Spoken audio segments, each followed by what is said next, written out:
Alors, Bruno Suarez enseigne les neurosciences et l'hypnose médicale depuis plus de 10 ans, non seulement en France, mais aussi en Russie et dans les pays baltes. Alors, je ne sais pas pourquoi en Russie et dans les pays baltes, mais on va peut-être pas commencer par cette question. Et puis surtout, vous avez aussi cofondé avec Jean... Patrick, s'il te plaît, faire un peu la pluie. Il a cofondé avec Jean Becchio le Collège international des techniques d'activation de conscience afin donc d'améliorer l'efficacité de l'hypnose médicale. Donc il fallait qu'elle soit encore améliorée par les neurosciences. Je continue. Alors, vous enseignez le yoga et j'ai très honte parce que je ne sais pas ce que c'est, et je dois être la seule, le pranayama. La respiration.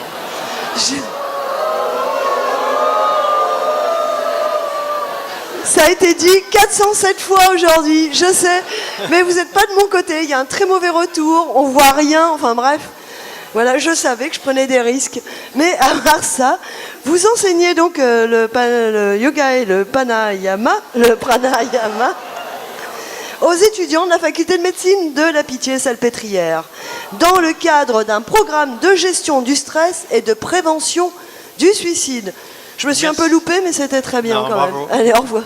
Merci beaucoup pour cette brillante introduction. Si vous avez des questions, je vous ai mis mon adresse mail. Peut-être un peu plus fort et un peu plus près du micro, parce qu'il faut nous réveiller, vous êtes l'avant-dernière. Les références, ceux qui ont besoin de références scientifiques ou de détails pourront avoir la réponse à cette adresse. Alors pourquoi je vous montre ce tableau de Paul Gauguin ? C'est que la signification, elle est inscrite en haut à gauche. Il y a un petit détail. Voilà, qu'est-ce qu'il a écrit Paul Gauguin à Tahiti en 1897 ? D'où venons-nous ? Que sommes-nous ? Où allons-nous ? Et ce qui est intéressant, c'est que quand on travaille sur la respiration, on est capable de répondre à la deuxième phrase. Que sommes-nous ? Je vais vous montrer un petit peu des éléments de neurosciences qui permettent de confirmer, entre guillemets, que l'idée de travailler sur la respiration, c'est une bonne idée. En médecine et en règle générale, dans le monde de l'enseignement ou dans d'autres domaines. Et un autre élément important, c'est que, là je vais vous parler des neurosciences de la respiration, c'est la préhistoire. Donc on n'est pas du tout avancé, on a une connaissance tout à fait préhistorique. Et on est très admiratif des grands maîtres de yoga ou de qigong qui ont eu... je pense à Patanjali par exemple, qui ont eu un peu, grâce à l'expérimentation en faisant des exercices de méditation, de qigong, etc., réussi à découvrir un petit peu comment notre corps et notre cerveau fonctionnaient. Donc on va voir quelques éléments comme ça, que j'ai pris un petit peu de façon disparate.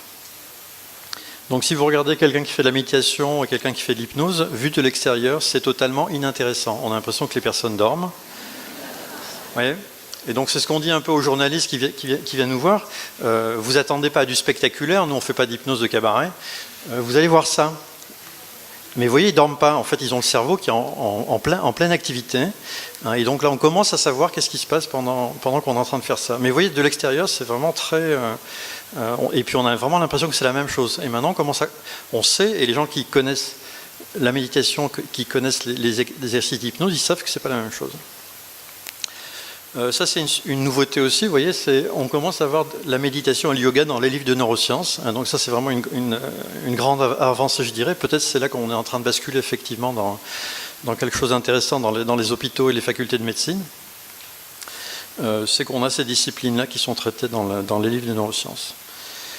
Alors je me suis posé cette question-là, est-ce que l'utilisation médicale de la respiration a un avenir ? Qu'est-ce qu'on pourrait faire avec de mieux que ce qu'on fait à l'heure actuelle ? Alors je vais regarder un petit peu la liste des 8 formes d'intelligence qui sont répertoriées à l'heure actuelle. Vous voyez que l'avant-dernière, c'est l'intelligence intrapersonnelle, la connaissance de soi-même. Et donc je me suis dit que ce ne serait pas inintéressant, effectivement, que nous, tous, soignants ou non soignants, on développe ce paramètre-là. Je vous rappelle que quand vous faites le test de quotient intellectuel, vous ne testez que les capacités verbales et logico-mathématiques. C'est-à-dire que si vous êtes un grand expert de la méditation, finalement, vous pouvez avoir un très mauvais résultat au QI. Si vous êtes un gamin autiste, pareil, vous pouvez avoir des compétences très importantes dans d'autres domaines. Par contre, vous aurez toujours un score de QI pas forcément très, très avantageux. Alors j'ai regardé un petit peu les journaux cette semaine. Et par exemple, j'apprends que l'épidémie d'hypertension artérielle explose dans le monde et qu'en 2015, il y avait déjà presque 900 millions, donc quasiment 1 milliard d'hypertendus. C'était des statistiques sur 154 pays. L'hypertension, c'est quand même la première cause de mortalité évitable. Les effets cardiovasculaires de cette épidémie se verront dans 20 ans. Donc c'est-à-dire qu'il faut s'imaginer que dans 20 ans, on va commencer à voir le milliard d'hypertendus commencer à développer les infarctus et les accidents vasculaires cérébraux. Vous voyez, c'est janvier 2017, donc on ne peut pas faire plus frais comme données médicales et scientifiques. Et puis, si on regarde les moyens de prévention efficaces, vous voyez qu'en dernière ligne, alors il y a des lignes que vous connaissez, mais en dernière ligne, vous avez le yoga et notamment le pranayama, donc c'est la technique respiratoire, une des branches du yoga qui permet de travailler la respiration de façon particulière. Ça c'est une étude de décembre 2016, donc vous voyez on ne peut pas faire plus frais comme étude, une étude indienne donc sur des patients qui sont en train de développer de l'hypertension artérielle et ils ont montré que 1 heure de yoga pendant 3 mois, donc c'était des postures et de la respiration, permettait de baisser de façon intéressante la pression artérielle systolique et diastolique et d'éviter l'apparition d'hypertension chez ces patients-là. Et si on réussit à faire ça, on obtient quand même 15% d'infarctus en moins et 35% d'accidents vasculaires cérébraux de moins. Donc vous voyez, simplement en faisant des petits exercices respiratoires et en gagnant quelques points, c'est pas grand-chose, c'est des petites baisses de pression artérielle, on va obtenir des grands effets du point de vue de la santé de la population. Alors, en plus, c'est intéressant parce que le yoga, c'est quand même gratuit ou quasiment gratuit, vous voyez, par rapport à prendre des médicaments. Je pense qu'on a vraiment intérêt à encourager ce genre de discipline. Le yoga a la même efficacité que le sport pour traiter le syndrome métabolique et prévenir les maladies cardiovasculaires. Donc ça, c'est une publication de février 2016, un peu ancienne. Donc c'est des groupes qui ont été comparés yoga et pratiques sportives. Et donc on a des améliorations des facteurs de risque cardiovasculaire. Le poids, le triglycéride, le cholestérol, fréquence cardiaque, pression artérielle. Par contre, ça n'améliore pas l'hémoglobine glycosylée qui est le marqueur du diabète. Ça, c'était les premières lectures. Deuxième lecture, c'est l'éditorial du Lancet de ce mois-ci, janvier 2017, donc qui parle de la nécessité de mesures globales pour prévenir le suicide chez les professionnels de santé. Parce que vous le savez peut-être ou non, mais on fait un métier qui est exposé au stress. On a quand même 3 fois plus de suicides chez les médecins par rapport à la population normale. Chez tous les soignants, c'est à peu près les mêmes chiffres. Vous voyez, aux États-Unis, il y a 400 suicides de médecins par an. Et donc, ils sont dit, dans la revue Lancet, il est temps d'agir. Donc, vous voyez, vraiment, ils sont en train de réfléchir pour savoir comment on va faire ce type de prévention-là. Ça, c'est le papier. Et donc nous, ce qu'on a développé avec une médecin psychiatre de l'hôpital Pitié-Salpêtrière Donata Mara avec Jean Becchio, ce sont des exercices d'apprentissage de l'auto-hypnose, quelques exercices de Qigong, yoga et méditation à l'usage des étudiants en médecine. Les étudiants s'inscrivent librement. Et en règle générale, quand on fait ce type de session-là, on a 250 inscrits. Donc vous voyez que ça correspond vraiment à une attente chez nos étudiants en médecine. Voilà, ça c'est Kiran Vyas, par exemple, à la faculté de médecine à Bicêtre, en 2014. Donc on travaille ensemble. Lui, il enseigne la médecine ayurvédique, le yoga et la méditation. Et donc c'est intéressant de voir que les facultés de médecine commencent à s'ouvrir à ces méthodes. Alors vous voyez, là il est en train de faire la cuisine. Donc on fait la cuisine et puis il explique les légumes, les épices, etc. et comment on peut utiliser l'alimentation. Vous en avez parlé tout à l'heure, c'était un domaine important de la guérison des patients. Donc vous voyez, on déguste, c'est des cours assez intéressants. On fait la cuisine, on déguste, on fait les massages. Donc ça permet de découvrir un peu autre chose dans les facultés de médecine. Un des progrès majeurs des neurosciences ces dernières années, c'est qu'on est passé de ça à ça. Ça a pris 200 ans, donc pendant 200 ans, on a étudié le cortex cérébral, la substance grise, la surface du cerveau.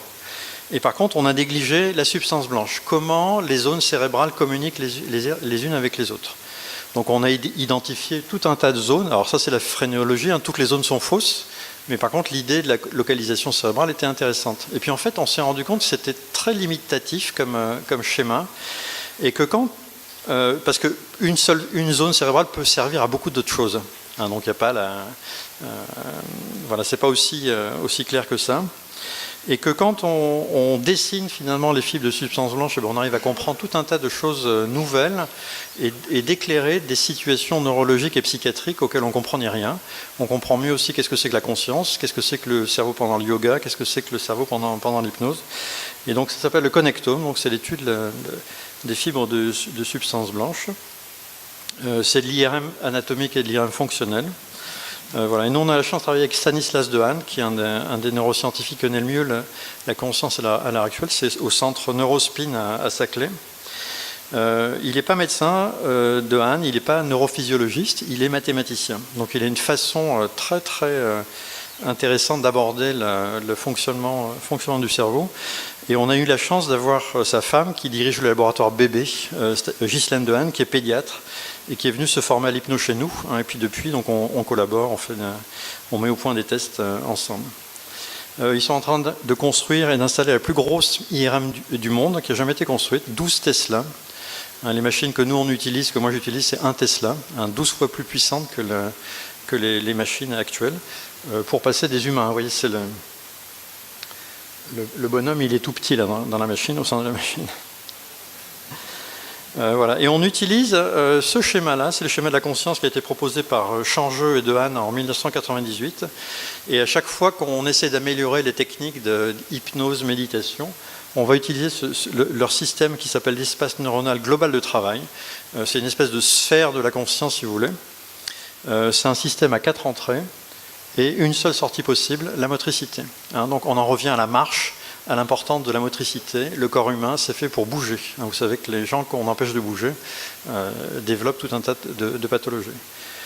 Donc vous avez les 6 sens. Donc en fait, on est passé de 5 sens à 6 sens il n'y a pas longtemps. On parlera du 6e sens tout à l'heure si j'ai le temps. La mémoire, la boussole du désir et le système d'alarme, le système attentionnel. Donc avec ça, à chaque fois qu'on est en face d'un patient, ou qu'on a envie d'améliorer notre méthode, on se demande comment on peut agir sur ces entrées, ces différentes entrées, et sur la sortie. On se sert aussi de ce schéma qui est tout bête, mais c'est exactement ça le fonctionnement cérébral. Il y a un goulot d'étranglement central. Si je vous demande de faire un calcul mental et d'enchaîner tout de suite sur un calcul mental très très vite, vous ne pouvez pas le faire. Donc le cerveau n'arrive pas à traiter deux choses à la fois, il fait l'une après l'autre. Alors bien sûr, avec l'entraînement, vous pouvez automatiser et faire très très vite, mais c'est toujours l'un après l'autre. Quand vous téléphonez au volant, vous téléphonez, et puis vous regardez la route, et puis vous retéléphonez, et puis vous regardez la route, et puis vous finissez par avoir un accident. Hein. Mais on est tous persuadés qu'on est capable de faire les deux en même temps. Hein. Mais bon, les statistiques sont formelles, hein, c'est 10 fois plus d'accidents si vous conduisez, si vous téléphonez en conduisant. Et on utilise aussi cet élément important, ça c'est un PET scanner, et c'est le fonctionnement du cerveau quand vous êtes au repos, quand vous faites la rêverie. C'est-à-dire que là vous en avez marre de m'écouter, et vous avez votre cerveau qui va, vous allez partir dans une rêverie comme ça, très confortable, et en fait votre cerveau, vous voyez, il est en train de bosser. Donc quand vous ne faites rien, le cerveau travaille. C'est 2% du poids du corps, le cerveau, mais c'est 20% de la consommation énergétique. Vous voyez que c'est gigantesque. Chez l'enfant de 4 ans, c'est 3 fois plus. Donc vraiment, on a une espèce d'organe, on ne sait pas très bien en fait qu'est-ce que fait le cerveau, parce que le cerveau, c'est un cachotier. Il travaille beaucoup, mais il ne vous dit pas le boulot qu'il est en train de faire. Voilà. Et donc le travail des neurosciences à l'heure actuelle, c'est de savoir qu'est-ce que c'est que cette intense activité cérébrale dont on n'a aucune conscience. Vous voyez ? Et on commence à rentrer un peu là-dedans. Voilà, c'est ça qui est amusant dans les neurosciences du XXIe siècle, c'est qu'on commence à rentrer dans ce circuit-là. Donc le cerveau, quand vous faites rien, là vous êtes en train de faire la rêverie, vous ne m'écoutez plus, votre système attentionnel est parti ailleurs. vous activez ces zones cérébrales-là. Donc vous voyez, ça fait pas longtemps qu'on sait étudier ça. Ça s'appelle le mode par défaut, état de base. Cerveau à l'état de base, donc c'est la rêverie.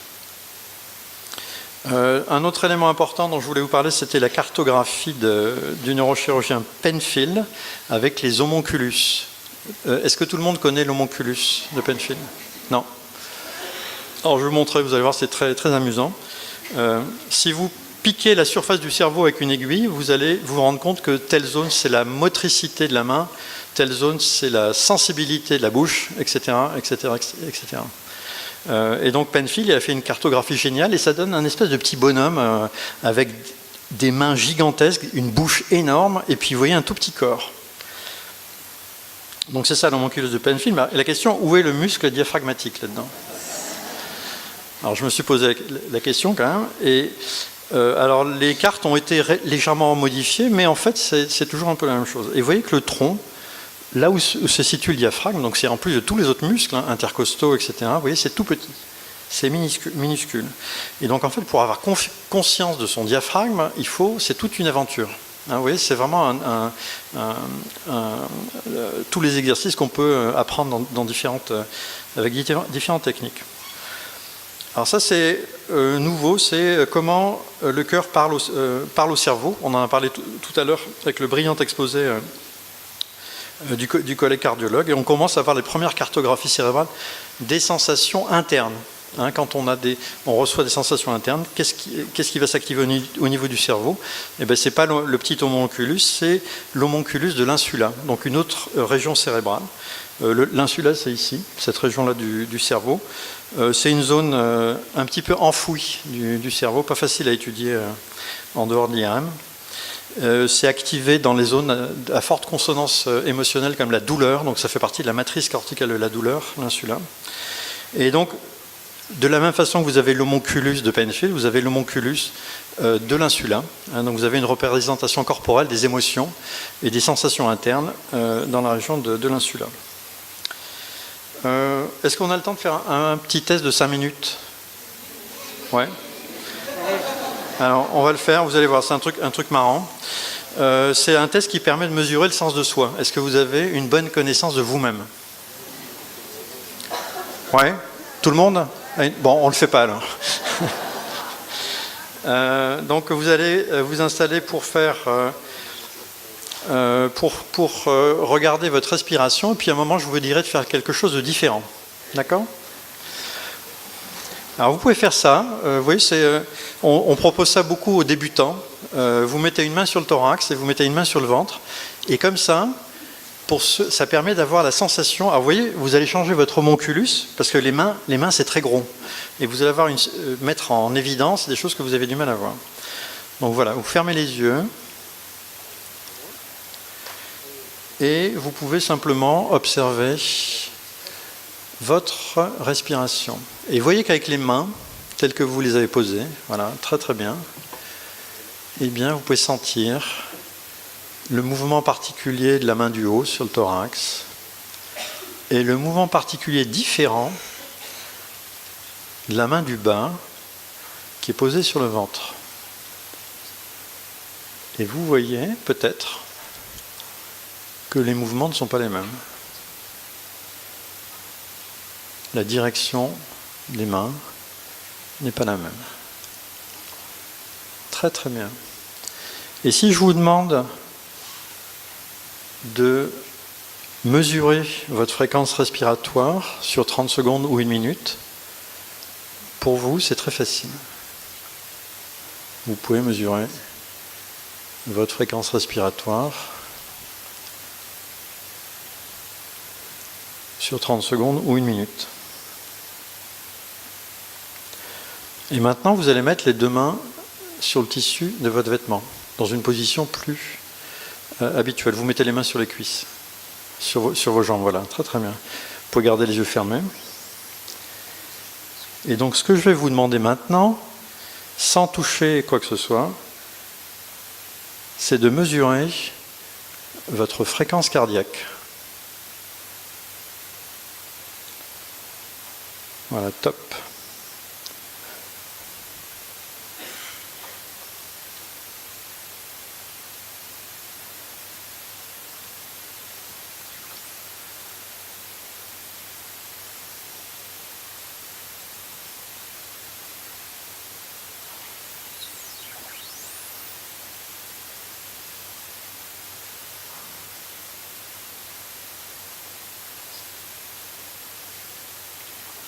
Top.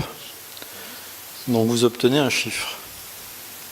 Donc ce chiffre, vous allez multiplier par 2 pour obtenir votre fréquence cardiaque sur 1 minute. Alors vous voyez, c'est une autre paire de manches que de mesurer la fréquence respiratoire. La fréquence respiratoire, c'est très facile de compter, mais les battements cardiaques, alors si vous avez la main là, ou si vous avez la main là ou la main là, c'est très, très facile. Mais si vous n'avez pas les mains, vraiment vous avez besoin d'une très grande connaissance de vous-même pour arriver à capter ces pulsations. Alors, à quoi ça sert ce score d'interoception? Parce que c'est utilisé dans les hôpitaux. Donc c'est vraiment, il y a une vraie utilisation médicale. Donc vous allez calculer la différence entre votre fréquence cardiaque que vous avez estimée les yeux fermés et votre fréquence cardiaque que vous allez mesurer, que vous pouvez mesurer vous-même sur 1 minute. Donc là vous pouvez mesurer sur 30 secondes par exemple, je vous donne le top si vous voulez. Voilà, top.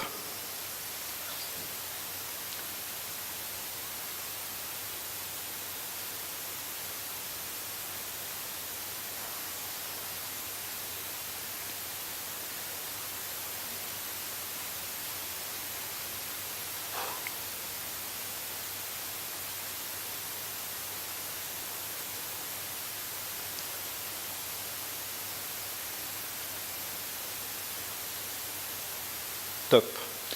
Donc vous multipliez par 2, vous obtenez votre fréquence cardiaque par minute. Alors voilà, vous obtenez un score, c'est 1 moins fréquence cardiaque estimée, moins fréquence cardiaque mesurée divisé par la fréquence cardiaque mesurée. Donc vous voyez, c'est une espèce de petite formule très simple, un calcul très simple à faire. Et vous obtenez des scores de très bonne interoception, sens du soi modéré ou sens du soi médiocre. Application clinique. L'anorexie, les troubles des conduites alimentaires. Donc on s'est rendu compte que souvent c'est des jeunes filles, jeunes femmes, ont vraiment une mauvaise perception de leur corps et de différentes sensations, ne serait-ce que de la sensation de faim, de soif, la sensation de température, etc. Et donc vous voyez, c'est une façon élégante, enfin en tout cas mesurable et reproductible, de savoir si vous avez affaire à des gens qui connaissent bien leur corps, qui ont déjà fait un peu de méditation, yoga, qigong, ou pas du tout. Il me reste du temps ou j'ai tout épuisé?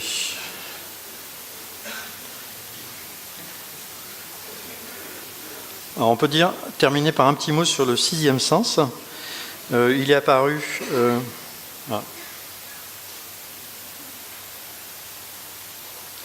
j'arrive pas à me remettre sur le diaporama. J'arrive pas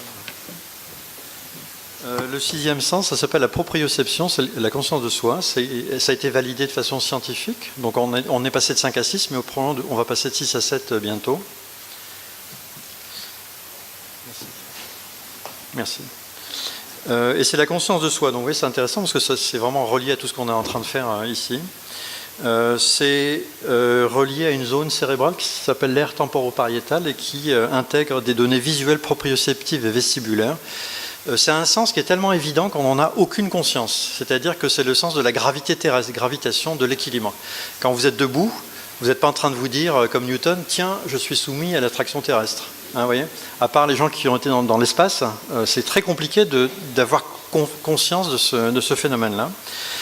Le gyrus angulaire, donc la jonction temporopariétale, si vous la stimulez électriquement lors d'une intervention neurochirurgicale, chez des patients qui restent éveillés, on fait ça pour la chirurgie de l'épilepsie, vous obtenez des sorties de corps et des phénomènes d'autoscopie. Donc vous voyez, c'est vraiment une zone clé pour savoir qui on est nous-mêmes et qu'est-ce que c'est que notre enveloppe corporelle. Alors Aristote plaçait le siège de la conscience dans le cœur, qu'est-ce que vous en pensez ? Bon, notre collègue cardiologue est d'accord. Non, c'est n'importe quoi. La conscience, c'est dans le cerveau, c'est là que ça se passe. Alors voilà, c'est une étude de l'École normale supérieure, une équipe avec laquelle on collabore, le laboratoire Conscience, une étude de 2016 qui est sortie il n'y a pas longtemps.